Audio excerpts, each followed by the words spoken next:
Iceland. Its very name suggests a kind of strength. Something about its Viking history, its inhospitable climate, and massive geothermal power has given the country an almost unparalleled reputation in the world's strongest man competition. Come on, you can do it! Faster! Faster! It might have a population of just 300,000 people, but amongst those are some of the strongest that have ever lived. This small black volcanic rock is full of strongmen. Everywhere you look, there are tonk guys manning checkout counters, driving taxis, selling fridges. It's an island of giants.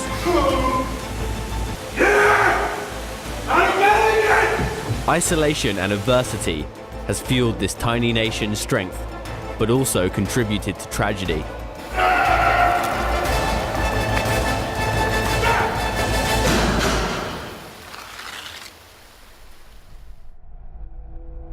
We arrived in the heart of midwinter, when the average temperature is -15 and daylight rarely stretches beyond 4 hours. Our first destination was Jakobol, a notorious strongman gym that's name translates as Nest of the Giants. By the looks of the place, it's got quite a sort of clandestine vibe going on. I can imagine you have to sort of knock 3 times. It's kind of Fight Club-esque. Jakobol occupies a significant but sad place in the history of Icelandic strongmen. It was first opened by John Paul Sigmarsson, the ice blonde poster boy for the scene and the 4-time world's strongest man. However, upon his untimely death, the gym closed down, only to be reopened by his arch-rival and the other 4-time world's strongest man winner, Magnus Ver Magnusson. On a personal level, Magnus Ver Magnusson is someone who I remember growing up, and it's quite weird to think that all these years later I would be in the middle of a Icelandic industrial state, hanging out with this man-beast himself. Jakobol is not your average gym. It looks more like a construction site than a Pilates studio. There are no Zumba classes here, just steel, concrete and sweat. So obviously, looking around Jakobol, these aren't the kind of things that you can go down and buy in your local sports shop. A lot of the things I've developed. I know how to build things, I know how to work with metal and stuff like that. And so making aluminum blocks, for example, that was a whole thing, was my idea. Log lift, I built that myself. These cylinders as well. One thing here is done nowhere else in the world is what I call the mooring bit carry. You carry that like that as far as you can. It's so tough. Yeah. It's unreal. And all the boys hate it. Are you quite hard on the boys? Sometimes. Yeah. Sometimes. You gotta figure out the way to make them go to their limits without killing them. Do you think maybe the idea of the strongman kind of had its day with guys like you and John Powell? The sport has grown, but I'm still waiting for it to take that really big, leap. I used to love the car walk. Yeah. You get in it, it's like Fred Flintstone, and you walk off with the car, and it looks amazing. Make it live, do it differently. You know what I mean? What I would love to see is hey, throw a bunch of big, strong guys on an island and make them do Survivor and stuff like that. Show these guys they can do something else than just lift big things. Big men lifting big things is the essence of the world's strongest man competition. In its 30-year history of thrills, spills, and ruptured ligaments, it's moved from being a politically incorrect pantomime to something more akin to a proper sport in recent years.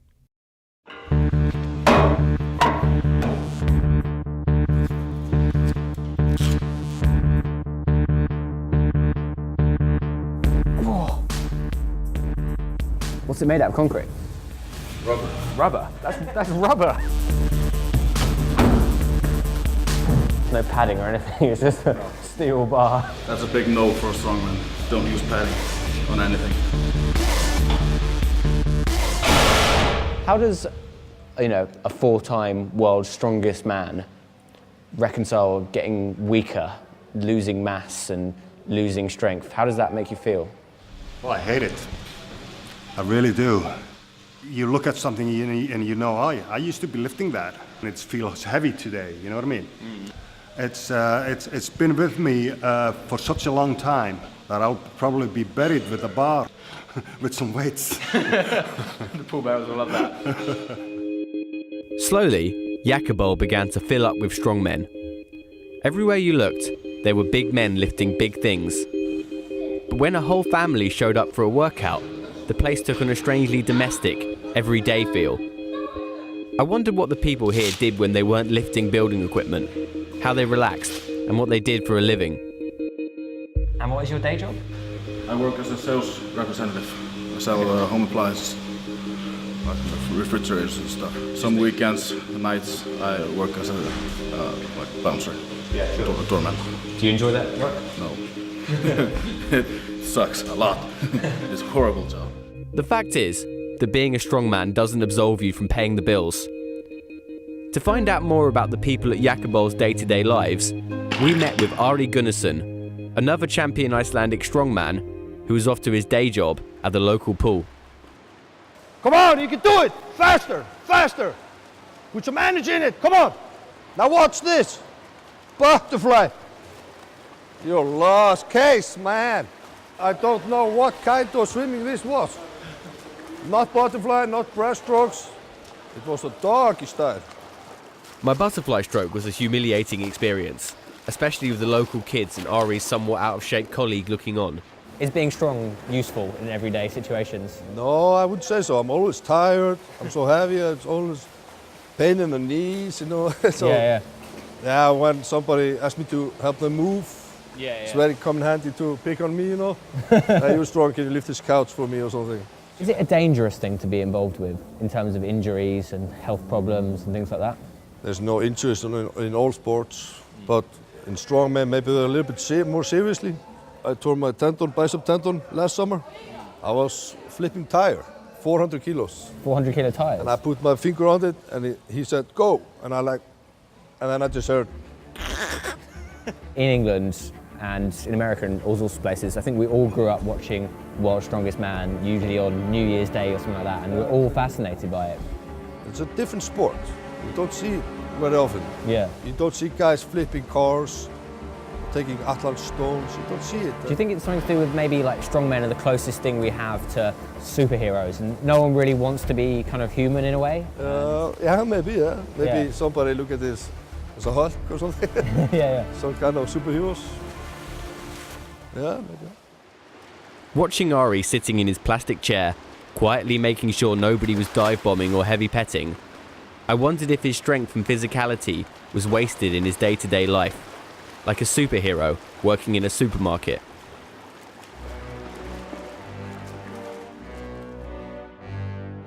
Our main contact in Reykjavik was a man named Solvi Fanar. As well as being the strongmen's agent, Solvi can also boast of being an actor, model, musician, poet, qualified physician, breakdancer, and the inventor of what he calls the kiss-up. Solvi wanted us to meet Andres Gudmundsson, who along with his wife Lara, is the creator of a military-style obstacle course for children that swept across Scandinavia, with the finals even being shown on national television. And this being Iceland, he's also a former strongman and finger wrestling champion. Good. Are you ready? This one? Oh, this one. Okay. Yeah. Oh, fuck! Do you think there's something about the Icelandic spirit that makes people want to get out there and, exercise, get big? We are doers, You have Tarzan inside you. Everybody wants to go out and do something, be strong, and it's something you have. Everybody have. So, yeah, we're just playing with that and try to do that more. Obviously, in the grand tradition of sporting dads, his son Axel is the national champion. Ready? Tires, monkey bar. 5.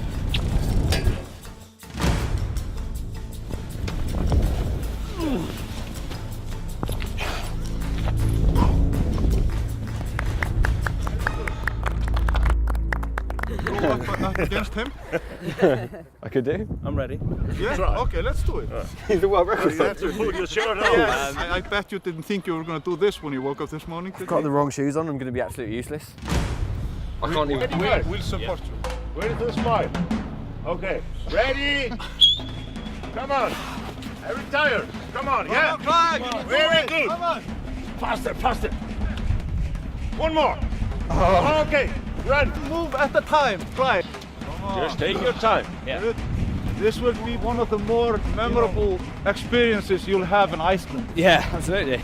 Come on, guys. Come on. Come on. Come on, try. There's a Viking in there somewhere. Carson. Yeah. Come on. The rope. Yes. Okay. Yes. Okay.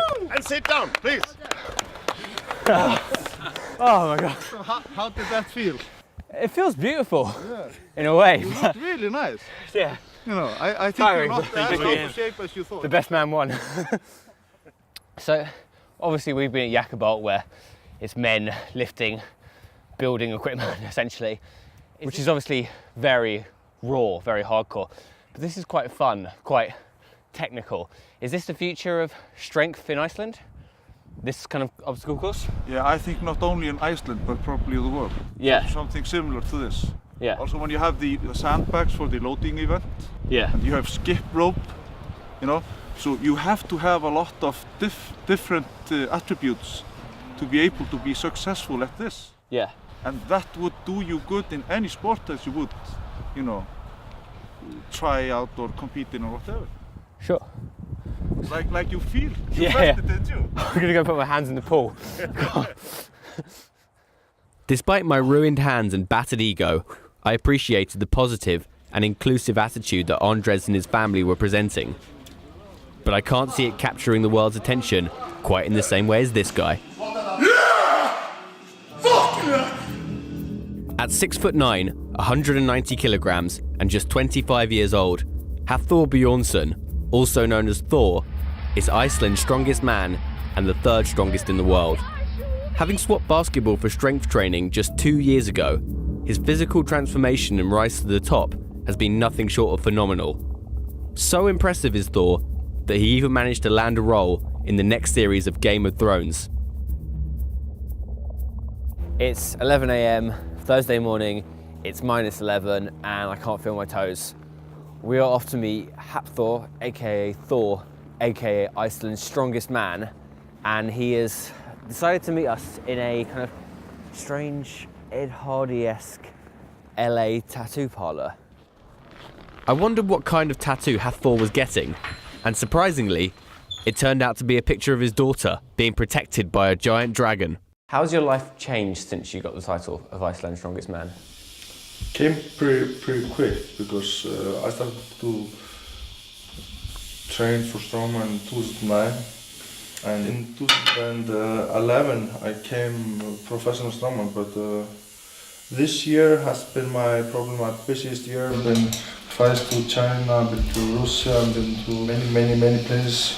Also I've been filming for Game of Thrones and also for another movie. It's called Zone 261. I believe that in your Game of Thrones contract, there's a stipulation which says you have to eat every 2 hours. Yes, exactly. As you can't skip meals. If I skip meals, I just get lighter. Stöðuna á leiðinni til Helsingi. Hafþór að sína okkur leyndarmálið sitt. Hvað er það? Hér erum við spínat sem við borða í öll mál.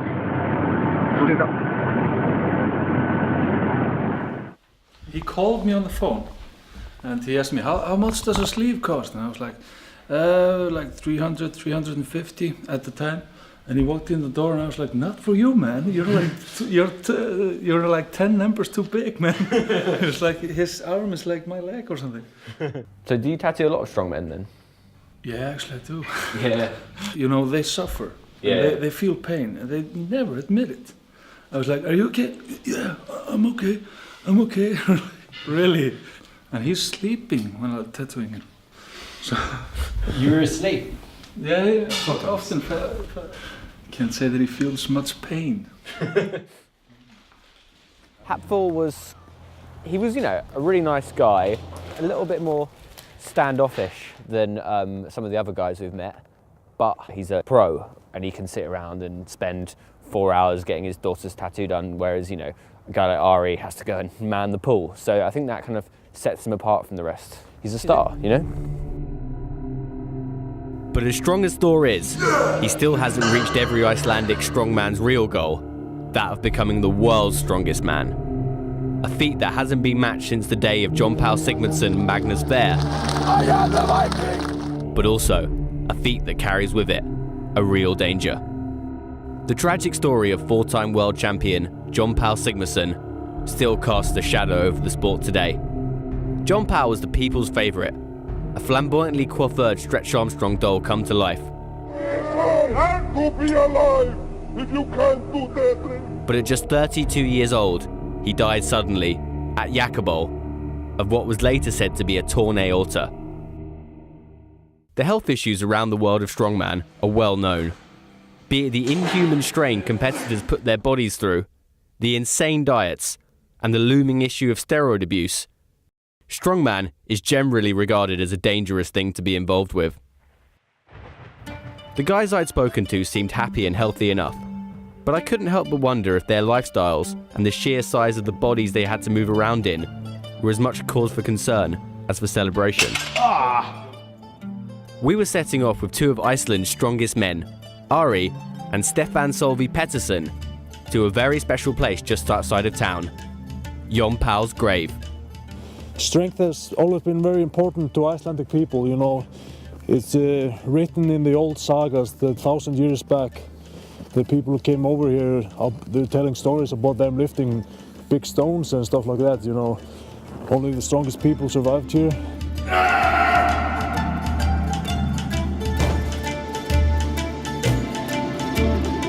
On a quiet hilltop overlooking the city, peppered with neon crucifixes, it was a surreal and overwhelming place to be, like something out of an Ingmar Bergman film. This is the place where strong men go to die, I suppose, a kind of muscle graveyard, and I guess it's the tragic end to such an incredible life. I suppose he was he a real idol to you two growing up? I would definitely say he's the reason why I do strongman today. Yeah? It's just so cool, when we were a little kid. He was the guy from small Iceland, and he traveled the world, and he beat all the big guys, and that was inspiring to us. How much do you know about his death? Nothing. I was 7 years old when he died, so I know nothing. But do you know how it happened? It was a heart attack, wasn't it? That's what they say, heart attack in the gym, only 32 years old. But some people would say that being so big and eating so much food and putting it through so much stuff does put a strain on your heart. Do you guys ever worry about anything like that happening to you? No. It's probably also dangerous to cross the street. You could get hit by a car, but that's just how it is. You see things differently when you have kids. So before that I was like, no, not that much thinking about it. It's easy to play this steroid card and to say people get success because of that. In the end of the day, you always have to work very, very hard. I honestly believe that the strongest man in the world is the man who lives his life to be the world's strongest man, Guð blessi þig, þú blóm fékkst, órætt, og bjart nafn þitt og vertu eilíf ætíð sæll, við aldrei gleymum þér. Whatever the risks, it's hard not to be in awe of the lives that guys like Ari, Stefán, Paul and Hafþór lead. On one level, they're superhuman, doing the things that most of us would deem utterly impossible. Nordic gods living amongst the mortals. But on the other, they're almost like ballerinas, strangely vulnerable specimens of perfect physicality whose careers could be over in a second. Because of this, they seem to tread carefully through life, in an effort to preserve the magnificent bodies they've created. But what separates the Icelandic strongmen from the rest of the world's is the understanding of the story of a country where just living meant fighting against the odds, the story of a little black rock that took on the world and won, the story of Iceland, the nest of giants.